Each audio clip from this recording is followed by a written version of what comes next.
Hey everyone, I just wanted to do a little video here on unboxing the Colt 1911A1 reproduction. I call it a reissue, but I think Colt even calls it a reproduction. I've never really done an unboxing video, and I know those can be kind of cool to see what comes with the pistol. So here's the main box from Colt. Here you can see model 1911A1. 45 ACP, 5-inch barrel, parkerized finish. And since it's a custom gun, it comes with the nice blue box from Colt, from the custom gun shop. Set this aside. So you get the nice blue box. Colt's Manufacturing Company, Incorporated, Hartford, Connecticut. You open that. Open this up, and this is similar to the original boxes, as I understand it, that these pistols came in to the government. So you have their serial number, which is specific to these 1911s. The WMK isn't obviously original serial numbers. It's a limited production run, so they changed serial numbers a bit. It says one pistol, automatic, 45 M1911A1. 2 magazine, assembly, Colt's Patent Firearms Manufacturing Company, Hartford, Connecticut. And before I open that up, I'll just show you the side panel here. It comes with one of their magazines, and I almost never use the magazines that come with the guns. I usually go and buy my own so I can keep my my set complete with the originals in unfired condition. This is just a standard, as I understand it, standard Colt 45 Auto magazines. So that's in there, the normal cable lock that, I mean, I guess if you have kids and whatever you need to do to secure your firearms comes with your cable lock. I've never used those. And then it has the instruction manual. Colt World War II, they call it reproduction pistol, model 1911A1. Just flip through here. I don't think it's anything special, anything too much different than the standard 1911 style instruction book. And I usually just keep all the other junk in here. They usually have some mail away forms for stuff, warranty card, things like that. Keep all this back in here, and then I'll open the actual box. Move this out of the way. This also comes on the gun. This was off. I keep all these things just to have them. World War II reproduction pistol, model 1911A1, and of course it's a warning that this pistol is a faithful reproduction of a Colt 1911A1 produced during World War II and is not equipped with a firing pin safety mechanism, which is found in all Colt pistols manufactured since the mid-1980s. If you use it carelessly, yeah. We all understand that, or should understand that. Use your firearms wisely and be safe. So, never rely on the safety mechanism. Here's the extra magazine. It comes with this in this wax paper, which I guess is similar to the original government issue to the troops. So I haven't opened this. I just keep this as original, because there's no real reason to open these. I mean, this is a limited production run. I think they made 3,000 or 4,000 of these World War II, the 1911A1 models. They may have made more of the World War I models. I see those probably at every other gun show. There's somebody selling the World War I reissue. So there's a magazine. When you open the other paper, then you see the actual firearm. And I did a little bit of review on this. I just wanted to give a little more of a close-up view on this model.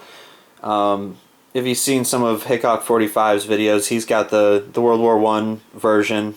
The finish is slightly different versus the World War II. This is parkerized finish, so it's a bit more dull, and I actually kind of like that. I don't like the real shiny bluing on the 1911, the reissues. The World War II has the lanyard ring down here, and it's got the bulged out mainspring housing here. It's not flat. The trigger is also, I think, thinner than the World War I reissue. I think it's pretty much faithful to the original. I've seen some. Actually, there's one article on this gun comparing it to an actual 1911 M1A, or sorry, 1911A1 from World War II, and I think they bring out a couple little differences, like the smooth texture on the trigger was checkered on some of the World War II models. The checkering on the actual safety mechanism. Again, this is unloaded. I'll just open it up for everybody. But the checkering on the safety is a little bit different than on the actual World War II versions, but just barely. All the other markings should be pretty faithful to the original.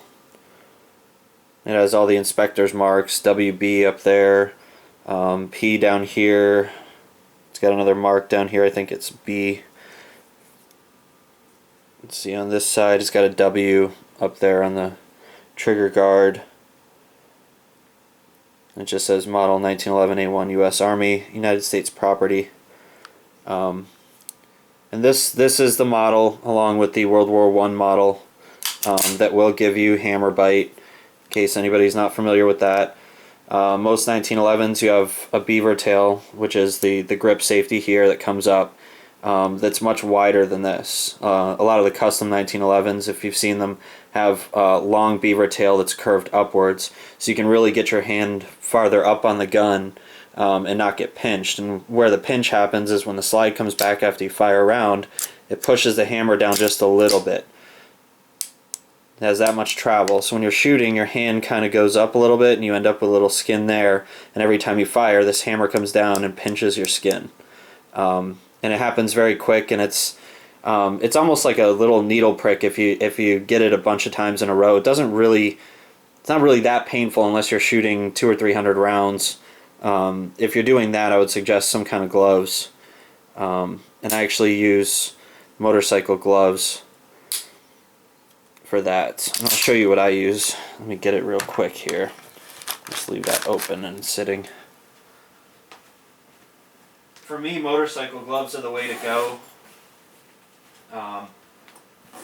They keep your fingertips open, and obviously when you're shooting you kind of want that tactile feel, so that you can actually feel the trigger and everything like that. You don't want to be shooting and not have a good feel for the trigger. And if you have normal gloves, you usually don't get that tactile response.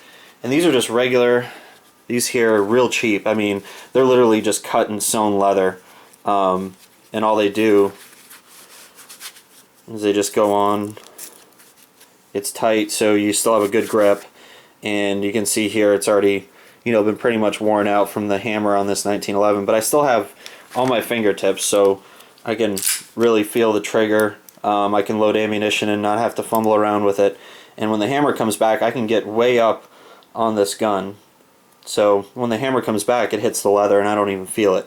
But that's the way to go with this, I think. That's just my personal preference. So here's some of the other markings. Just give a close-up look here. Hartford, Connecticut. Patent dates. I think there's also, let's see, saw another marking on here. I showed that W before. There's markings up here. There's a P on the slide. I think the only thing that's not as original is this is obviously a regular Colt 1911 barrel. So it just says, Colt 45 auto.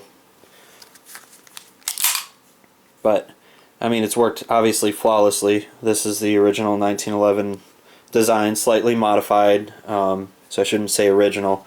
The World War I model is a bit more faithful to the original, but this is extremely close to that. There's only a couple little differences. But I just wanted to give a quick close-up video and unboxing so you can see the World War II model. I don't think there's too many videos out there on this one. There's a few on the World War I, but the World War II model is, they're kind of scarce. So there it is, the original World War II GI issue, as faithfully as you can get it straight from Colt on a limited production run. And the hammer is obviously the same single pull safety, and then it has one more click for fully cocked. And as most people, you know, you can carry it cocked and locked with the safety on.